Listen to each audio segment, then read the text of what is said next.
ডিম আর সয়াবিন দিয়ে আজকে একটা নতুন রেসিপি বানিয়ে নিয়েছি আর রেসিপিটার নাম দিয়েছি আমি ডিম সয়াবিনের মুইঠা। লাঞ্চ অথবা ডিনারে ভাতের সাথে যদি এরকম একটা রেসিপি থাকে তাহলে কিন্তু আর কিছুই প্রয়োজন পড়ে না, এটা খেতে এতটাই সুস্বাদু হয়। আর আজকে ব্রেকফাস্টে আমার খুব প্রিয় একটা খাবার খেয়েছি, যেটা কিনা বানিয়েছিল দিয়া। রাতের কিছুটা ভাত বেঁচে গেছিল, সেই ভাতটাকে দিয়া ভাজা করে নিয়েছে ডিম, গাজর, ক্যাপসিকাম, ফুলকপি, একটু বাদাম দিয়ে। খেতে কিন্তু দারুণ হয়েছিল।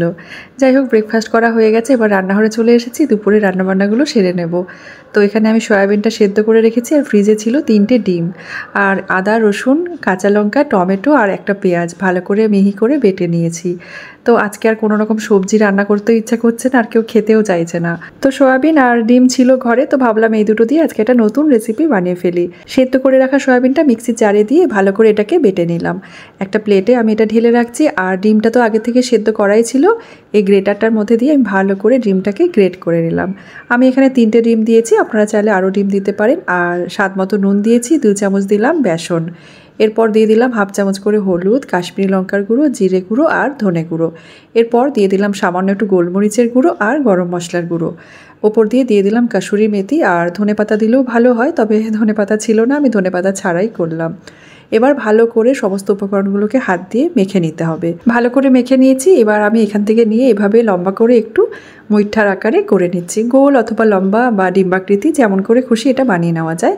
তো আমি একটু ডিম্বাকৃতি করেই করছি, যেহেতু এটার নাম দিয়েছি মুইঠা, তো সেই কারণে মুইঠার মতো করেই আমি গড়ে নিয়েছি। তো সবগুলো বানানো হয়ে গেছে, আর কড়াইতে আগে থেকে সাদা তেলটা গরম করে রেখেছিলাম। তো তেলটা একটু বেশি করেই দিয়েছি, তাহলে একবারই সব ভাজা হয়ে যাবে আর কি। তো একদম ডুবো তেলেই কিন্তু এটা ভালো করে ভেজে নিতে হবে মিডিয়াম আঁচে। একটু লাল করে ভেজে তুলে রেখেছি, আর তেলটা কমিয়ে ওর মধ্যে গোটা জিরে আর গোটা গরম মশলা ফোড়ন দিয়েছি। আলুটাকে একটু এভাবে ডুবো করে কেটে নিয়েছিলাম, স্বাদ মতো নুন দিয়ে ভালো করে নেড়েচেড়ে নিয়ে ঢেকে রাখলাম। আর এদিকে পাশের গ্যাসে দিয়া একটু উচ্ছে ভাজা করছিল। উচ্ছে ভাজা আর চাটনিটা ওই বানাচ্ছে, আমের চাটনিটা। তো আমের চাটনির রেসিপিটা আপনারা অনেকে চেয়েছিলেন, জেলি মানে আমের যে জেলি চাটনিটা হয় সেটা করেছে। সামান্য একটু সর্ষের তেল গরম করে 5 ফোড়ন দিয়ে তারপরে কেটে রাখা আমটা দিয়ে চিনি একই সাথে দিয়ে দিয়েছিল, আর সামান্য একটু কাশ্মীরি লঙ্কা আর হলুদ দিয়েছিল। একেবারে জেলির মতো যখন হয়ে গেছে নামিয়ে নিয়েছে। তবে আজকে একটু পাতলাই হয়েছে, খুব একটা জেলি হয়নি, একটু আমটা যেহেতু কম ছিল। তো যাই হোক, চাটনি আর উচ্ছে ভাজা হয়ে গেছে, এদিকে আলুটাও ভাজা হয়েছিল, আর তারপরে আমি মশলাটা দিয়ে দিয়েছি। মশলাটা দিয়ে ভালো করে নেড়েচেড়ে নিয়ে গুঁড়ো মশলাগুলো দিয়ে দেওয়া হলো, জিরে গুঁড়ো, ধনে গুঁড়ো, কাশ্মীরি লঙ্কার গুঁড়ো, হলুদ, একটু গোলমরিচের গুঁড়ো। মিডিয়াম আঁচে মশলাটাকে একটু সময় নিয়ে কষিয়ে নিতে হবে। আর যখন তেলটা সেপারেট হয়ে যাবে মশলা থেকে, তখন গরম জল দিয়ে দেওয়া হয়েছে। এবার ঝোলটা ফুটে উঠেছে, তারপরে আমি ভেজে রাখা ডিম সয়াবিনের মুইঠাটাও দিয়ে দিলাম। মিডিয়াম আঁচে আরও মোটামুটি 5 মিনিট রান্নাটা করে নেব। ব্যাস, তারপরে গ্যাসের ফ্লেমটাকে অফ করে আমি এটাকে সার্ভ করে নিচ্ছি।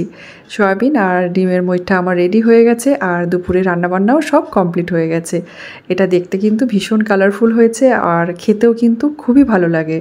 একঘেয়েমি ডিম আর সয়াবিনের রেসিপি খেয়ে খেয়ে বোর হয়ে গেলে একবার হলেও এই রেসিপিটা আপনারা বাড়িতে ট্রাই করে দেখতে পারেন।